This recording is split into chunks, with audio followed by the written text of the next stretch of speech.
just understand pain of any kind. And to me, the way home through the pain is chiropractic.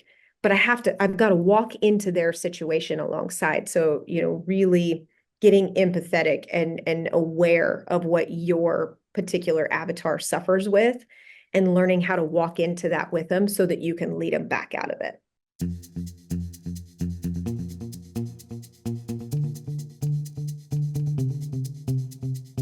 Hello, and welcome to Build Your Remarkable Practice podcast. This podcast is dedicated to chiropractors who are in the seasons of launching and building their practice. Join myself, Dr. Lona, and my co-host, Dr. Bobby, as we have conversations each week as it relates to building the practice of your dreams. And remember, you can have a remarkable practice as part of a remarkable life, not instead of one. We're here to lead you on the way. All right, welcome back to the Build Your Remarkable Practice podcast. I am excited today. It's Dr. Lona Cook, and I'm bringing one of my greatest friends, as well as just such an amazing human and chiropractor and mama and wife and so many other labels, but this doesn't sum her up. My great friend, Dr. Devin Vrana. She practices in Wichita, and she is here to share some gems in her season of Build. So welcome, Devin. Thanks for joining us today. Always a pleasure, my friend. Chiropractic and Dr. Lona. Those like two of my favorite things in one place. So You're so sweet. So Devin, gosh, I just like know the force that you carry. And so when we were talking, Dr. Bobby and I of like, who should we interview that is involved with remarkable practice, but also like has quite a story, I'm sure, from the season of Build. Devin has built an amazing practice, and you've likely seen her on so many stages throughout the United States and the world, preaching chiropractic, selling chiropractic, loving on chiropractic, sometimes giving chiropractors a spanking. I'll say, Devin Vrana can give you a spanking and you'll say thank you. Because she has such a heart for chiropractic and chiropractors. So you likely have seen her on social media or heard from her, but if you haven't, go follow her because she is some of the medicine we need in chiropractic to get you right with yourself and your practice. So Devin, tell us a little bit about who you are in chiropractic and, maybe a bit of your journey early on in chiropractic that got you to opening your own doors and growing your own practice. yeah, that rewind comes in a couple of different forms. So very first practice was with my husband back in 2011. We opened doors. So we graduated in 2010. He did all the build out. I got pregnant with twins because that seemed like the best thing to do coming out of school. Crazy in debt. But I really did, I have that foresight of like, I'm never going to be this level of busy. It only gets busier from here. And so for him, it was this crippling, like, you want to have kids now. But for me, as a female chiropractor, I'm looking at the long game going, I have more time to give my body, my babies now than I probably will from here on out. So I'm grateful that, that was, I guess, innate's calling to get going on that. Also allowed me that season in all my nausea to get all the things together. And we were just young kids. Man, like the hunger of that time, right? In that build, you don't know what you don't know. You're in love. You can't wait. The pressure's on, the student loan stuff's coming in. And so, for every action, there's an equal and opposite reaction. So we felt that weight of all this work we'd done, and it was the fuel, and what I would say in those days, and probably the theme that I will say throughout is I was obsessed with putting myself at the right table. So I was constantly seeking out who was where I wanted to be and sitting right next to them, not 3 doors down from them, right next to them. And I think that I could maybe match myself up against some people that were in similar seasons that just didn't have that level of hunger of like, tell me, show me. But how do you do that? But where do you do that? And I didn't want to read it in a book. I wanted to hear it. I wanted to feel it. I knew what their practice was seeing. I knew what it was collecting. I knew, what type of lifestyle they were leading. So I very intentionally kind of saw those mentors. And Joey and I, we had babies. The game plan was 5 or 10 years, we would open a separate location. And so I knew that that location, I was going to be more his supportive, but we were alphas, it turned out. So we always joke, that we decided to split practices because we wanted to stay married, because we love each other a lot. And if you find yourself, and you're in that team dynamic and there's two CEOs and it's this two-headed dragon that your staff, no one could get clear answers. And it kind of constantly feels like there's a fight with mom and dad going on. That's not healthy, right? So we had enough faith in chiropractic and really enough faith in ourselves to get centered and go, you know, yes, we're going to like basically bankroll everything we've built into a second location, which makes not a ton of business sense, but we knew that our hands were the fire. We knew that our hearts couldn't fail. And because we've been really diligent at coming back to center with one another, and whether your significant other is a chiropractor or not, if you want a healthy marriage, if that's the long game for you, you want a healthy, vibrant, connected, desire and passion filled marriage, you got to be, consistent in coming back to that center, because I'm fire element and I want to sprint and I want to go fast. But if I don't come back to him first and we don't get square and really centered, I miss the opportunity for my fire to be multiplied, because he has my back and because I have his. So if I'm going my way and he's going his, we're fractured instead of, unified. And that's made all the difference for us, and I think my ability in my season when I opened that second and then built really fast, where I was like, I think more than anything, I knew who I wanted to serve. I had lived through a really traumatic birth, and my baby was super colicky and healed, exponentially once chiropractic came into my life and his life, and I could hear his cry. And For the I record, that child, your firstborn, you had yes, in prior to becoming a chiropractor. entire pre-chiropractic school. So I had him, and he, so he had a really rough forceps birth and didn't sleep for 2 years and cycled through ear infections, had a vaccine injury. I mean, like, I went down this road and I'm just trying to get through school, single mom.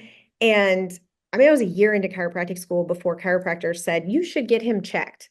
And I look back on that and it's like, what the fuck? Like, like, how did someone not grab a hold of me sooner? And so I had this angst of like, why didn't someone tell me? I needed your help, chiropractic. Like, where were you? He was suffering. I was suffering. And so I had this chip on my shoulder of like, it won't be on my watch that fueled me. I tapped into my own pain. I tapped into his of remembering what it felt like. And literally my vision board in the back of my practice on my cell phone, anywhere I could put, was pictures of him as a baby and pictures of me that were not good pictures. These are the ones that I'm like, I look sick and he looks sick.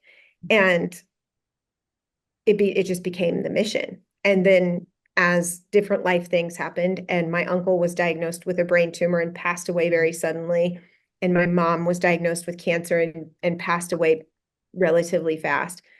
I took all of those things and I added them to my why and just said, I know I can't fix it. I know that, it's not up to me to save the world, but when I meet my maker, I will be able to look at him and look at my mom and sit with Jesus and say, I did it. I did everything you called me to do, and I helped everyone I could help. And that depth of being able to feel into the pain and pull it into your practice and your why, I think is essential. And I think a lot of the subluxation is that guarded heart that a lot of chiropractors haven't really tapped into, that could open up a whole lot of light for themselves and for the people they lay hands on. Oh, everybody can just go back and re-listen right there. Devin, you said a couple of things that I want to double click on. First of all, if this is your first time listening to Devin, like, she means everything she said, as you can probably feel through that podcast. And knowing her for years and years at this point, like, the conviction, the certainty she carries into this profession, this opportunity, whether you're sitting down with a new patient or you're on a stage, is with that heart. And I believe that is why she makes mountains move, because the conviction that's there is that you could feel. The other thing you said that I thought was great, if you're listening and you're in the midst of building your practice, is the word hunger. And there is a really important phase of your practice, anyways, where that hunger needs to drive you over your wanting to stay the same or wanting to stay comfortable, because you are going to need to transform. And if you're hungry for, what could be possible enough to propel you into, like Devin said, sitting in certain rooms that she knew she was going to get fed. You also said something else there where it's like, I asked the question, I asked the question, I asked the question. I wanted to see and I wanted to get the answers of like, how did you do that? How did that work? How did, this happen? Is that I think so many times young chiropractors educatedly understand something. Maybe they've conceptually gotten the material, but to actually visually go see it or be around somebody that's walking it out fully is a whole different ball Yeah. game. So, Yeah. I don't think when BJ Palmer said, get the big idea, he meant an idea in your head. I think he meant like, go get it. Go get that big idea and put it in your body and put it in your hands and put it in your practice and put it in your life. Like, I think it's a get in a verb, not this like conceptual thing, which is very, very different. Right. There's a tenacity there, and Napoleon Hill, burning desire, right? Like it's in all the business books, right? You got to have that thing to build the life for you and your family, to serve the people, and it's got to drive, past the fears, the doubts, the inadequacies, the complacencies. Like you just got to stack those logs that make you burn in the face of the things that maybe whisper, otherwise.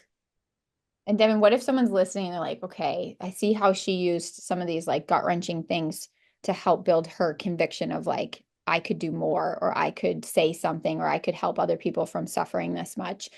What would you say to the young chiropractors? Like, maybe I don't know if I have those stories. Like, how do I build that conviction? First of all, bless your heart, right? Yeah. Like it's not if, it's when, because the storms hit all of us. And so don't wish for that, because I've literally had like the pain. They're like, I want to feel that type of pain. It's like, don't go looking for it. It will find you in Mm. your own timing. But I would go, to your avatar, right? So let's talk babies and kids. Pediatrics is really big in chiropractic right now. So go to the hospital, to the NICU if you get a chance. Go to where the baby's hurt. Go to the places, volunteer in some of the, local places where there's the single moms that their kids are so sick and they don't have money to make ends meet. Like, go to where the pain is and just observe and feel, because I think we get in our own heads and our own offices where we live in chiropractic, we live in alternate reality from the matrix, so to speak. And so if it's elderly, go to the nursing homes. If it's moms, get to know your doulas and your birth centers. Go to the meetings, go serve them somewhere and figure out what their pain points are. Get hungry about that, so that if chiropractic is the answer and it's the solution, why specifically to your avatar is chiropractic, that salve, that medicine. But I think you really got to get to know their pain. And because I had felt it, then when I'm sitting across from someone in, a consult, I didn't, I don't need to resonate with their exact story. I just understand pain of any kind. And to me, the way home through the pain is chiropractic. But I've got to walk into their situation alongside. So, really getting empathetic and aware of what your particular avatar suffers with, and learning how to walk into that with them so that you can lead them back out of it.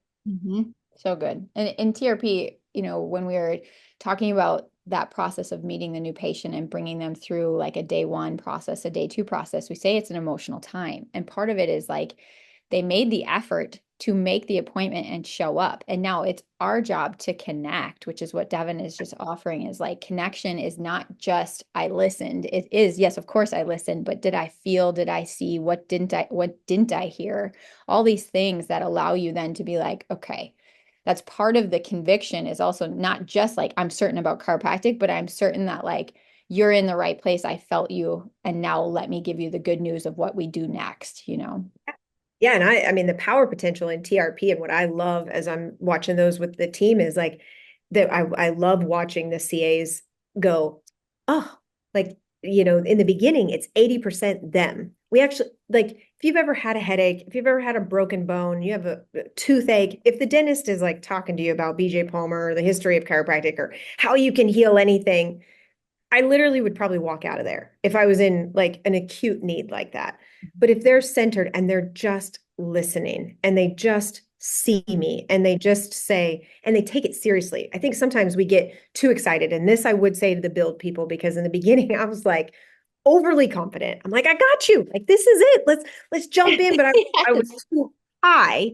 And so I was jumping and they're like, I mean, think about the mom that's been up. And yeah, I love your enthusiasm, lady, but like, you Yeah. don't hear me. You Yeah. don't see me. I was like too excited and where I needed to be more serious. And I needed to be, I don't know what's going to be the right plan for you. And I needed to slow it all down to meet them in their energy field so that again, I can help expand them back out. Because when they're in that like fear, pain, doubt, they've heard all these things about chiropractic. If we come in hot and it's 80% about us versus 80% about them, you're going to lose. They might stay for a while, but they're not going to stay through the long haul of your journey. And so build it to last. Build it, slow and intentionally with thought and genuine care and compassion instead of I got you. Can I sell you?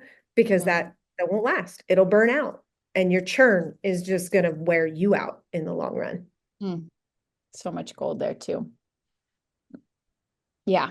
I love that, Devin. Thank you for offering all that. The 80/20 is a good thing to keep in mind, as well as matching the person in front of you Yeah. and in their body language, matching that body language. And we were just having this conversation with one of my team. We were talking about like many of us, not all of us, but many of us are so relationally oriented and empathetic that sometimes too we stay there too long where we don't move into like, and now what do you do about it? Right? Right. Like, tell me what to do, doctor. Mhm. Right. So that's some of it too, is just to think about like, okay, who am I? Who do I need to be when I step into that room?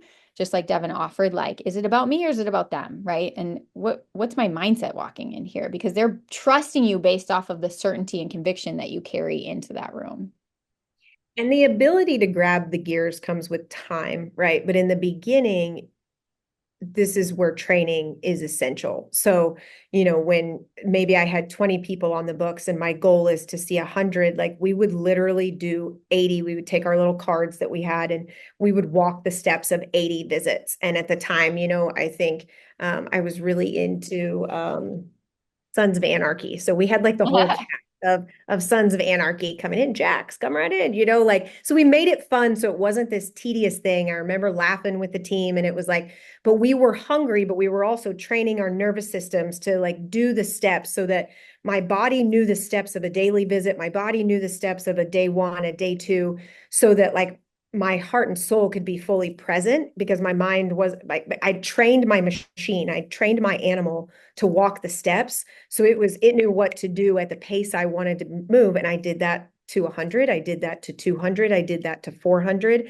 I did that beyond because I wanted to be ready. And not just me, you have to involve the team, right? So if these are the things that don't come as natural to you, like I've sat with some people that are the most phenomenal adjusters, but their connection is junk, and it's like, okay, this is your subluxation. You need to do 10 day ones in your office, sitting across from nothing until you can get yourself there. It's like practicing the free throws like Dispenza talks about. And if you're not practicing, I don't care what level you're at, if you're not training, you're not growing. That's not possible.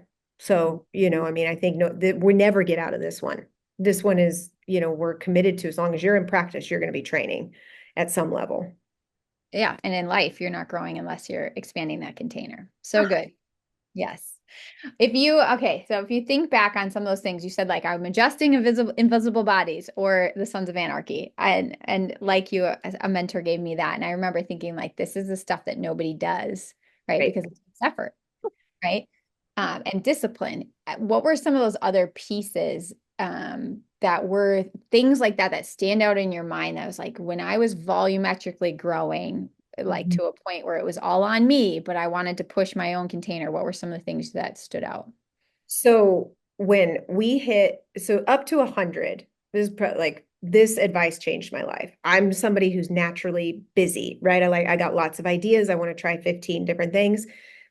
Some of the best advice that really like helped me multiply was like once you hit until 100, you do anything you got to do, business cards, going to different events, networking, hosting events at your office, go go go go go, hit 100, nothing external. I mean, he was just like, now you double down on your people, because if they're not referring everybody they know, that means that the gap is in your care, it's in your service, it's not in your marketing. Quit marketing, because even if 100 came in, you don't have the capacity, because if you did, they would just be referring like crazy. So once I hit 100, and it was uncomfortable because I wanted to get busy on social media. And I look at today's generation who's coming up in social media, there's a lot of busy and Mhm. it ain't productive.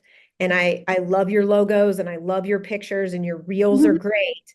But if I come in your house, how many lives are you changing? So I would really like invite you to look at where, like, are you busy or are you productive? And you hit a certain level, whatever that level is for you, stop the excess stuff for a while and just double down on your care and your internal referrals.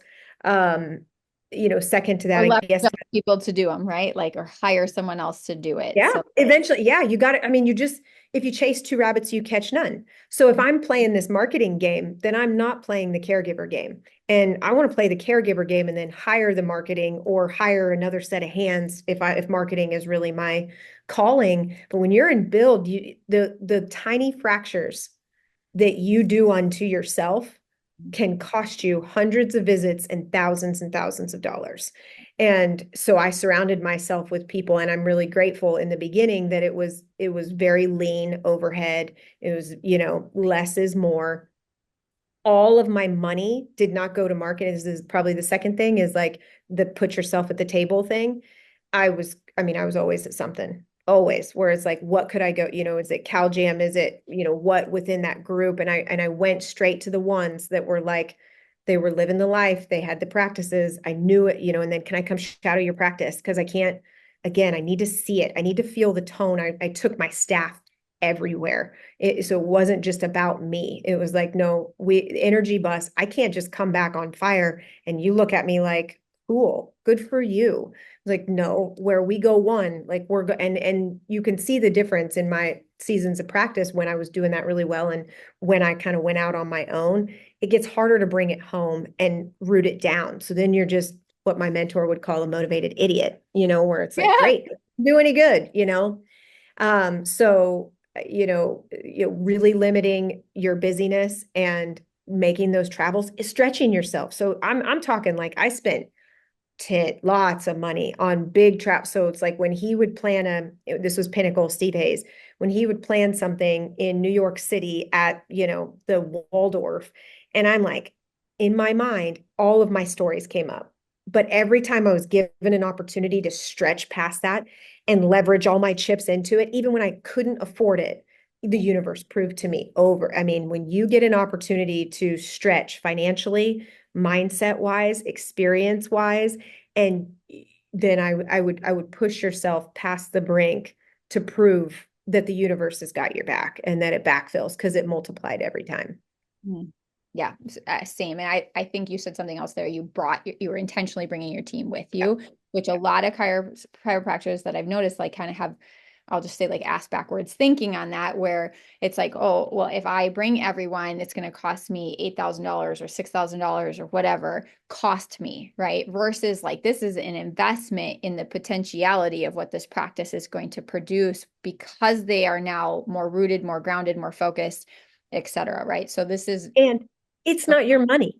It's God's money. It's your practice's money. I think we align ourselves, our identity becomes our practice, which it's like, well, I can't take them. It's like they're building it. Like it's theirs too. And if you have that level of hierarchy and this identity that this money in this thing is mine, you're out of right relationship, in my opinion.